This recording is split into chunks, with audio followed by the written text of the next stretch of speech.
السلام علیکم ورحمۃ اللہ وبرکاتہ۔ کیا آپ پریشان ہیں؟ کیا آپ بے روزگار ہیں؟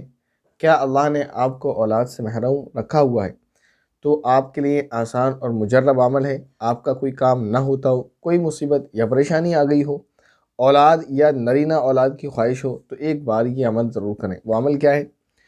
عمل کریں گے انشاءاللہ مراد پوری ہوگی۔ عمل ہے نماز غوثیہ آپ کو پڑھنی ہے 11 دن تک۔ اس کا طریقہ کیا ہے؟ مغرب کی نماز کے بعد 2 رکعت نفل غوث پاک کی نیت سے آپ کو یہ پڑھنی ہے، اور سورہ فاتحہ۔ اس کا طریقہ کیا ہے نماز کا؟ نماز میں پہلی رکعت میں سورہ فاتحہ اور اس کے بعد 11 مرتبہ سورہ اخلاص، یہ دونوں رکعت میں پڑھنا ہے، یعنی قل هو اللہ احد۔ اور یہ نماز 11 دن تک پڑھنی ہے، اور طریقہ یہ ہے کہ یہ نماز پڑھنا ہے پہلی رکعت میں سورہ فاتحہ، اس کے بعد سورہ اخلاص 11 مرتبہ۔ اس کے بعد نماز پوری کر لینے کے بعد 33 مرتبہ سبحان اللہ، 33 مرتبہ الحمدللہ، 34 مرتبہ اللہ اکبر پڑھنا ہے۔ اس کے بعد 101 مرتبہ درود غوثیہ پڑھنا ہے۔ غوث پاک کے یہ عمل کرنے کے بعد غوث پاک کے روضہ مبارک کی طرف جو ہے 11 قدم چلنا ہے، مغرب اور شمال کے درمیان غوث پاک کے روضے کی مبارک سمت ہے۔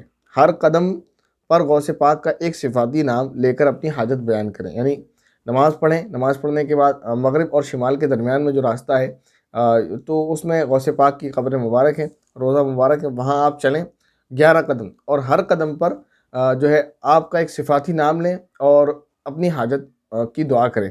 وہ صفاتی نام کیا ہے؟ پہلا نام ہے خواجہ محی الدین، دوسرا ہے سلطان محی الدین، تیسرا ہے سید محی الدین، چوتھا فقیر محی الدین، پانچواں ہے مخدوم محی الدین، چھٹا نام ہے غریب محی الدین، ساتواں نام بادشاہ محی الدین، آٹھواں نام شیخ محی الدین، نواں نام درویش محی الدین، 10واں نام ولی محی الدین، اور 11واں نام مولانا محی الدین۔ 11 قدم اس طرح چلیں گے آپ، ایک قدم پر ایک نام لیں گے اور پھر اپنی حاجت مانگیں گے۔ جب 11 قدم پورے ہو جائیں تو آپ کو یہ کہنا ہے سرکار میں نے آپ کا فرمان پورا کر دیا، میرا کام اب آپ کے حوالے۔ 11 دن یہ عمل کریں گے تو پھر آپ کا یہ کام جو ہے جو مراد ہوگی آپ کی پوری ہو جائے گی۔ یہ ایک پوسٹ تھی جو میرے پاس آئی تحقیق کے لیے۔ یہ پوری پوسٹ خرافات سے بھری ہوئی ہے اور شرک سے بھری ہوئی ہے، بدعات سے بھری ہوئی ہے۔ الامان والحفیظ، اللہ حفاظت فرمائے ایسے لوگوں سے جو امت کو دین سے ہٹا کر بددینی کی طرف مبتلا کر رہے۔ نہ جانے ان کا دماغ کام نہیں کرتا ہے کہ یہ تو وہی حساب کر رہے ہیں کہ ہم تو ڈوبے ہیں سنم، تم کو بھی لے ڈوبیں گے۔ اپنی تو دنیا برباد آخرت برباد کر ہی رہے ہیں دنیا بنانے کے چکر میں، اور مسلمانوں کی دنیا اور آخرت دونوں برباد کر دے رہے ہیں۔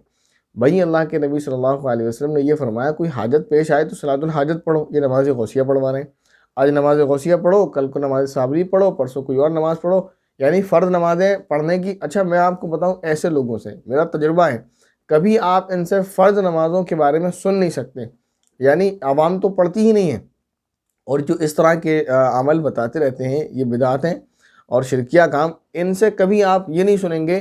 کبھی آپ کو یہ بتا دیں کہ فرض نماز پڑھ لیا کرو پابندی سے۔ بھائی دیکھو فرض نماز نہیں پڑھو گے تو بے برکتیاں پیدا ہوتی ہیں، اللہ تعالیٰ کی ناراضگی ہوتی ہے، اس وجہ سے کام بگڑے رہتے ہیں کیونکہ آپ فرض نماز نہیں پڑھتے۔ یہ نہیں کہیں گے کبھی بھی، یہ نہیں کہیں گے کہ آپ فجر میں پڑے پڑے سوتے رہتے ہیں اس لیے آپ کا رزق نہیں اتر رہا ہے جیسے کہ اترنا چاہیے۔ باقی رزق تو اللہ تعالیٰ سبھی کو دیتے ہیں۔ یہ کبھی نہیں کہیں گے آپ سے کہ آپ کو پریشانی آ جائے تو صلاۃ الحاجت پڑھو۔ یہ کبھی نہیں کہیں گے آپ سے کہ آپ کو پریشانی آ رہی ہے، آپ اپنی پریشانیوں کو دور کرنے کے لیے گناہوں سے توبہ کریں اور دین کی طرف رجوع کریں، نمازوں کو پابندی سے پڑھیں۔ یہ چیزیں نہیں ملیں گی۔ نماز غوثیہ پڑھ لو، تعویذ لے جاؤ، یہ سارے کام ان سے کروا لیے جائیں۔ تو پورا یہ طریقہ جو بتایا گیا، پہلے تو یہ بتاؤں کہ یہ شرک ہے اور بدعات ہے۔ شرک کیسے؟ بدعات کہتے ہیں، بدعت تو ایسے ہے کہ اس کا کوئی ثبوت کہیں پر بھی نہیں ہے۔ اگر یہ کہیں آپ کے ساتھ بزرگ کے لیے ان کو ثواب ایصال کرنے کے لیے پڑھی جا سکتی ہے، اس میں کوئی حرج نہیں ہے، تو ہم بھی مانتے ہیں کہ اپنی نفل نماز آپ پڑھ کر کسی کو بھی ایصال ثواب کر سکتے ہیں، کوئی حرج نہیں ہے۔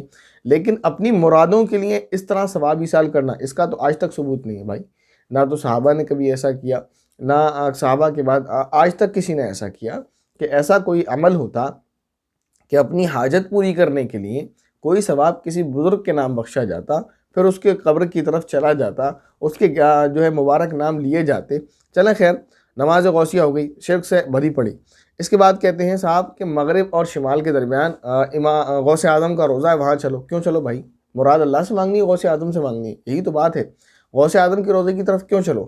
ہم نے کبھی نہیں پڑھا کہ نماز پڑھنے کے بعد آپ کعبۃ اللہ کی طرف چلو۔ کعبۃ اللہ کی طرف چلو، 99 نام ہے، 99 قدم چلو، 99 نام لو، پھر اللہ تعالیٰ سے مرادیں مانگو. یہ کیا چیزیں ہیں، کیا طریقے نکال رکھے. اچھا نام دیکھیں آپ، سب کے آگے جو نام ہے بس وہی ہے محی الدین، آگے خواجہ، سلطان، سید، فقیر، مخدوم، غریب، بادشاہ، شیخ، درویش، ولی، مولانا، اور بھی لگا دیتے بہت سارے ہیں نا، مفتی، عامل، فاضل، کامل، صوفی، با صفا، سب لگا دیتے. 11 کیوں کر دیے، 111 کر دیتے. اس کے بعد کہتے ہیں کہ 11 قدم آپ ہر قدم پر مراد مانگیں. کس سے؟ بابا سے، غوث پاک سے. اور 11 قدم پورے کر کے کہے سرکار میں نے آپ کا فرمان پورا کر دیا. پہلے تو سرکار کا فرمان تھا ہی کب، بیچارے سرکار چلے گئے، امت کو دین سکھاتے سکھاتے دنیا کو.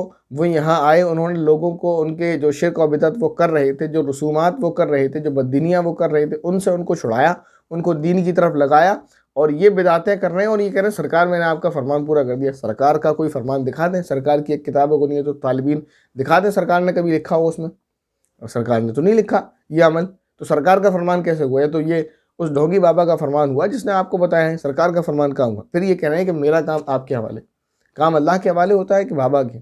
کبھی بھی ہمیں ایسا طریقہ نہیں ملا کہ صحابہ نے نماز پڑھی ہو اور اللہ کے نبی سے کہا ہو آپ کی حیات مبارکہ میں یا بعد وفات آپ کی جو ہے روزہ تھر کی طرف چل کر کہ سرکار میں نے آپ کا. حالانکہ نماز حاجت پڑھنا کس کا فرمان ہے؟ اللہ کے نبی صلی اللہ علیہ وسلم کا. تو کسی صحابی نے کبھی یہ عمل کیا ہوتا کہ صلاۃ الحاجت پڑھ کر نبی پاک صلی اللہ علیہ وسلم کے روضہ اطہر کی طرف 11 قدم چلے ہوتے اور پھر وہاں کہا ہوتا کہ سرکار میں نے آپ کا فرمان پورا کر دیا، میرا کام آپ کے حوالے.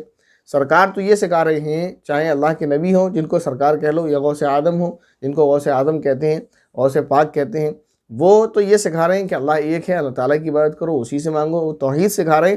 ان کی کتاب آپ پڑھیں گے، ان کی تعلیمات کو آپ پڑھیں گے، توحید سے بھری پڑی ہیں، اور یہ صاحب انہی کے نام پر خرافات پھیلا رہے ہیں. تو یاد رکھیں نماز غوثیہ یا اس جیسی کوئی بھی چیز نہیں ہے.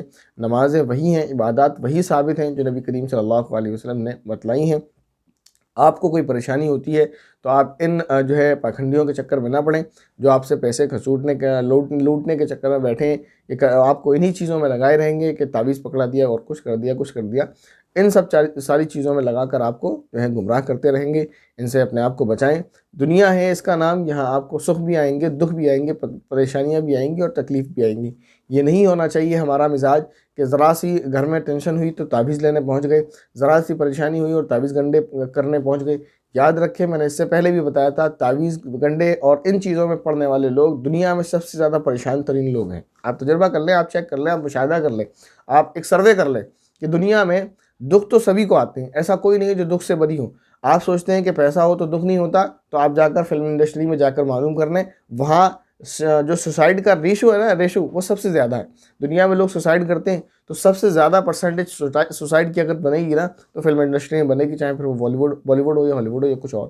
تو اس کا جواب یہ ہے کہ پیسہ، یا آپ سمجھتے ہیں کہ ظاہری خوشحالی کہ ان کی زندگی تو کتنی خوبصورت نظر آتی ہے، ان کے پاس پیسہ ہوتا ہے، گھر مکان ہوتے ہیں، دنیا کا ہر طرح کا عیش ہوتا ہے، نہ لڑکیوں کو کسی طرح کی پابندی، نہ لڑکوں کو کسی طرح کی پابندی، بالکل عیش آزاد زندگی گزار رہے ہیں. لیکن ان میں بھی سوسائڈ آپ دیکھ رہے ہیں کر رہے ہیں، نوجوان لوگ سوسائڈ کر رہے ہیں. کیا مطلب ہے؟ بہرحال تو یہ بات یاد رکھیں کہ زندگی ہے، اس میں پریشانیاں بھی آپ کو آنی ہیں، دکھ بھی آنی ہیں. تو ذرا سی تکلیف اور پریشانیوں پر اس طرح سے تعویذ گنڈوں میں پڑ جانا یہ اللہ تعالیٰ سے دور کر دینے کا سبب ہے. اللہ تعالیٰ سے انسان دور ہو جائے گا، دنیا اور آخرت دونوں برباد ہو جائیں گی. پھر دوسری بات میری یہ کہنا ہے، آپ اس کو پھر نوٹ کریں، دنیا میں پریشانیاں سب پر آتی ہیں، لیکن سب سے زیادہ پریشان وہ لوگ رہتے ہیں جو تعویذ گھنٹوں کے چکر میں پڑتے ہیں. یہ اپنی جمع پونجی بھی اٹھا کر دیتے ہیں. ایسے کئی واقعات ہیں جو میں آپ کو سنا سکتا ہوں کہ لوگوں نے پیسے لیے اور لے کر بھاگ گئے، فرار ہو گئے، اور یہ صاحب برباد ہو گئے. میں نے اپنے آنکھوں سے کروڑ پتی لوگوں کو برباد ہوتے ہوئے دیکھا ان تعویذ گھنٹوں والوں کے چکر میں، اور یہ پیسے لے کر بھاگ جاتے ہیں. ایسے بہت سارے واقعات ہیں میرے علم میں کبھی آپ کو سنا سکتا ہوں. بہرحال یہ جو پورا پروسیس تھا نماز غوثیہ کا، اس سے آپ بالکل بھی نہ کریں. یہ عمل بدعت ہے، ناجائز ہے، شرکی عمل ہے. اللہ تعالیٰ سے دعا ہے کہ اللہ تعالیٰ ہماری ان تمام بدعات و خرافات سے حفاظت فرمائے. آمین. السلام علیکم ورحمۃ اللہ وبرکاتہ.